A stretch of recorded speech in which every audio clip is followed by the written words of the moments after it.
So Mitch is telling me, David, I haven't had a good night's sleep in years. I really don't know how to get through this. I really don't know how to change this. I'm exhausted. I don't have the motivation to do anything. I'm really struggling. Hello and welcome to the Self-Belief Chief podcast. You're here with David Holman. If you haven't done so already, make sure to subscribe to the podcast for the latest information, episodes, science, research, anything in and around self-belief to help you propel and to grow your life. And let's begin. So I'm talking with Mitch. He's not been able to sleep for years, as he says. I have a good night's sleep. Now, sleep is one of those things that becomes the elephant in the room, right? It becomes a thing that gets bigger and bigger in your mind, and in and of itself, the worry and fear of not being able to sleep stops you from sleeping. Now, I get the privilege of working with some very highly qualified expert individuals in different areas of life. So I've spoken to people in and around sleep. So I'm going to give you some of that information, some of it which you may know but are not doing, and some things just to change little habits that in different phases for different situations of life can make a difference. So the first thing I want to talk about, or the first thing I'll talk about is a conversation I had with Mitch. I said to Mitch, what time would you like to go to bed? And he said, I'd like to go to bed at 11. I said, okay, tell me what you do in the hour before you go to bed. He says, okay, all right. So I maybe finishing up some work. I have a cup of tea. I maybe have some, I watch a little bit of TV, or I'm on my phone or something answering some emails. And then I'll put my phone down about 11:15, maybe do a bit of reading, and then I'll try and go to sleep. I said, okay.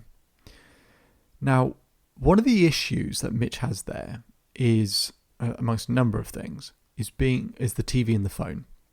So you probably have heard this stuff, but if you haven't, if you think of the sun, when you look at the sun, basically the sun sends a signal to the brain saying we need to stay awake, right? This is daytime. This is time to be awake. And when it's dark, it sends a signal to the brain saying, oh, this is nighttime. This is a time for us to go to bed. So when we look at a computer, TV, phone, it emits a blue light. And that blue light does exactly what the sun does. It tells the brain to stay awake. So if Mitch is using any of those devices in the hour before he goes to bed, it's going to cause a big problem, because here's what research finds. From the moment you turn off a TV, a phone, laptop, whatever it might be, from the moment you turn it off, it takes 3 hours to get into a deep sleep, which is the whole point of sleep, to get into a restorative state so that your brain and your body can be repaired. It takes 3 hours to get into a deep sleep. So when he's turning off at 11:15 and he thinks he's going to bed at 11:30, he's not. Let's say 11:15, 3 hours, he's not in a deep sleep till 1:45. So he's waking up at 7. So he's basically only getting 5 hours sleep, if that, a night, when he thinks he's getting more, but he's not.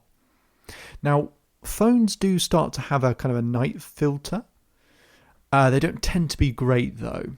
And there are lots of apps you can get, they're free, that not only block out the blue light, but actually emit a red light. A light that's actually sending you to sleep. So for example, I have an Android phone. I use an app called Twilight. And at a certain time, it starts to emit a red light. So it's actually sending me to sleep. Because sometimes I have to work quite late, but I don't want to be kept up all night. And so by the time I actually go to bed, I'm actually sort of falling asleep and I'm ready to be in a deep sleep straight away.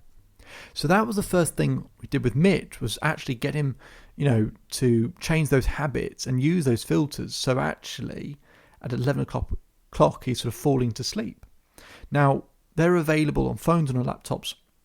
I'm not aware that you can do it with TVs. So you might just have to, if you've got something you want to watch, you just switch to a phone or a laptop. Okay? Because then, if you think about it, if you have those filters on, you are going to get 3 hours sleep back a night of, deep sleep, potentially. Let's just, for argument's sake, let's just say you get 2 hours deep sleep a night back, okay, instead of 3.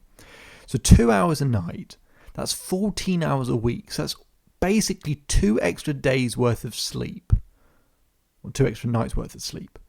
Imagine how much better you feel when you have that level of energy. That you're actually well rested, you've had enough sleep. It didn't take long, maybe a couple of weeks, for Mitch to get into that habit and actually go, I actually feel better, I'm getting more deep sleep. And it was just a simple habit change. Now there are probably 10 other things I could mention about sleep, right? Not eating too late, not drinking too late, a whole host of other things that would improve the quality of sleep that I've learned from really highly qualified people. But sometimes I speak with people who are going through something really difficult and they feel like they've tried everything. And they try things that are trying to help them sleep. And again, like I said at the beginning, it becomes the elephant in the room. Like, this hypnotherapy or this meditation is supposed to help me sleep, but it's not doing that. So I suggest, if you're going through a really, really, really tough time, you're going through grief or some really tough place, and you're really struggling to sleep and it's become a thing in your mind, what you should do is on your phone, put something like a series or put something fun or funny on that makes you laugh.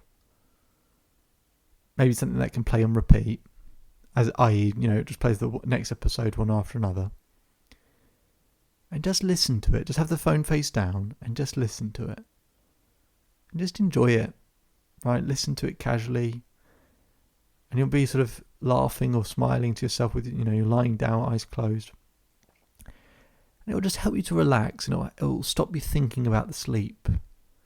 And the reason I like this idea and the reason why it works for people is I like the idea of smiling at the end of the night, at the end of the day, before you go to bed. And just having that kind of ability to relax a little bit and actually turn it into something you'd look forward to, right? Looking forward to going to bed because then I can listen to something that makes me laugh or smile. And it doesn't matter what time you fall asleep. You just fall asleep when you fall asleep. But it just helps to just relax you a little bit, get that cortisol level, that stress hormone down. Just so at least you can, drift off and you're not worrying about going to bed because you're worrying about thinking too much. It's just have something that is enjoyable to listen to. I only suggest that for people who are going through a tough time, but if you are, I think it's a really simple way of just going to bed with a smile on your face. If you want more information and insights, you can visit the Self-Belief Chief website for more information. My name is David Holman. If you change today, today will change your life. So enjoy the rest of your day, enjoy the rest of your life, and I'll speak to you again soon.